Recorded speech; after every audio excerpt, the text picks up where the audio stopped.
මේ කවුද? හඳුනනවද මේ පුද්ගලයාව? accounting කරනවා නම් මෙයාව අනිවාර්යයෙන්ම දැනගන්න ඕනේ. මේ ලූකා පැසියෝලි. අපි ඉගෙන ගන්න ගිණුම් කරණයේ පියා.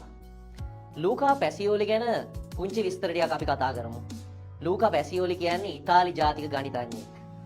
1494 දී මෙයා මේ මුළු ලොවටම ව්‍යාපාර ක්ෂේත්‍රයට වැදගත් වෙන විශිෂ්ටම සොයා ගැනීම කරනවා. ඒ තමයි සම්මාදී ඇරිත්මැටිකා කියන එයාගේ ගණිත පොතේ පිටු 27ක පරිච්ඡේදයකින් ද්විත්ව සටහන් මූලධර්මය ගැන මොහු හඳුන්වලා දෙනවා. අවුරුදු 600කට කිට්ටු වෙන්න ඇවිල්ලා අදටත් අපි ගිණුම් කරණයේදී මූලධර්මයේ විදිහට පාවිච්චි කරන්නේ මේ ද්විත්ව සටහන් න්‍යාය. මෙයා ගැන තවත් සුවිශේෂී කරුණක් කියනවා නම් ඔයා හොඳටම දන්න ලියනාඩෝ ඩාවින්චි. ඔව්. චිත්‍ර ශිල්පී මේ මුළු ලොවේම අවධානය දිනාගත්ත ප්‍රධාන කලාකරුවා. ලියනාඩෝ ඩාවින්චිගේ හොඳ මිත්‍රයෙක් තමයි මේ ලූකා පැසියෝලි.